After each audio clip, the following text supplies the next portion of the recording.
বাসায় থাকা সকল ইনগ্রিডিয়েন্টস দিয়ে আপনি তৈরি করতে পারবেন গার্লিক উইংস। একদম হুবহু রেস্টুরেন্টের মতো করে হবে। আসসালামু আলাইকুম সবাইকে, সবাই কেমন আছেন? আশা করি সবাই ভালো আছেন।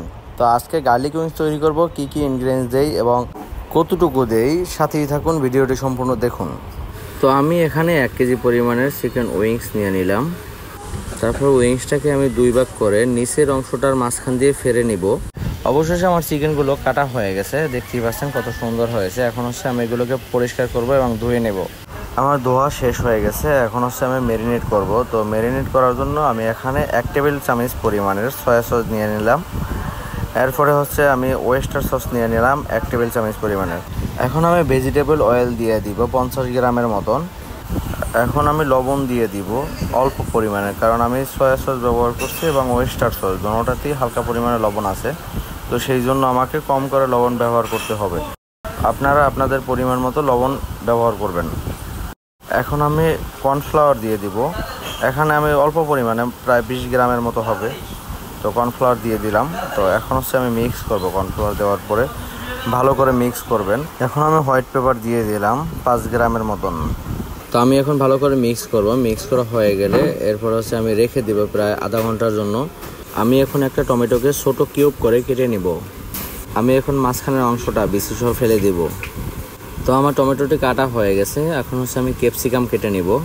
ক্যাপসিকামটাও সেমভাবে কাটবো, আমি যেভাবে আমি টমেটো কাটছিলাম ছোট কিউব করে আমি কেটে নিব। ক্যাপসিকামগুলোকে কাটা শেষ হয়ে গেছে। এখন আমি একটা রসুন নিয়েছি। রসুনগুলোকে প্রথমে ছুলবো, এরপরে হচ্ছে চপ করব। বেশি কোনো ইনগ্রিডিয়েন্টস লাগে না এই রেসিপিটি তৈরি করতে। আজকের রেসিপিটি খুবই ইন্টারেস্টিং। যদি আপনাদের কাছে ভালো লাগে তাহলে অবশ্যই লাইক কমেন্ট শেয়ার করবেন। এখন আমি ছোট 2টা পেঁয়াজ নিয়েছি। পেঁয়াজ 2টাকে ছোট কিউব করে কেটে নিব। এ হচ্ছে আজকের ভেজিটেবলগুলো, যেগুলো দিয়ে আজকে আমি চিকেন গার্লিক উইংস তৈরি করব। তো একটা প্যান বসাই দিলাম চুলাতে, তেল দিয়ে দিলাম এবং হচ্ছে তেলটা হিট দিয়ে দিলাম। তো এখন হচ্ছে আমি চিকেনগুলো ছেড়ে দিব, মানে যেটা রাখছিলাম আধা ঘন্টা আগে ওটা আর কি ভেজে নিব। তেলে ছাড়ার সময় একটা জিনিস খেয়াল করবেন, সেটা একটার সাথে যেন একটা না লাগে। একটু পর লাগলে অসুবিধা নাই, কিন্তু প্রথম অবস্থায় যাতে না লাগে। আমার সম্পূর্ণ চিকেনগুলো প্যানে দেওয়া হয়ে গেছে। এখন আমি চুলার আঁচটা একটু কমিয়ে দিব এবং আস্তে আস্তে করে এগুলোকে ভাজবো। তো প্রায় 7 মিনিট হয়ে গেছে। এখন হচ্ছে আমি উল্টিয়ে দেবো চিকেনগুলোকে। দেখতেই পাচ্ছেন কত সুন্দর একটা কালার চলে আসছে। তো সর্বশেষ ভাজা শেষ হয়ে গেছে। এখন হচ্ছে চিকেনগুলো তুলে নিব। আপনি যদি বাসাতে তৈরি করতে চান তাহলে আজকে আমার ভিডিওটি ফলো করবেন। ফলো করে এরপর বাসাতে ট্রাই করবেন, ইনশাল্লাহ আপনি তৈরি করতে পারবেন। এখন একটা কড়াই বসাই দিলাম চুলাতে। এরপর হচ্ছে ভেজিটেবল অয়েল দিয়ে দিলাম, যেটা দিয়ে রান্না করি আমরা, সয়াবিন তেল। তো এটা দিয়ে দিলাম। এখন হচ্ছে রসুন কুচি দিয়ে দেবো।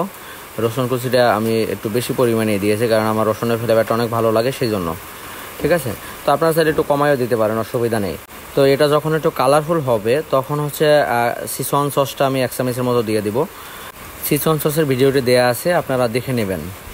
তো এরপর ভালো করে মিক্স করে নেব।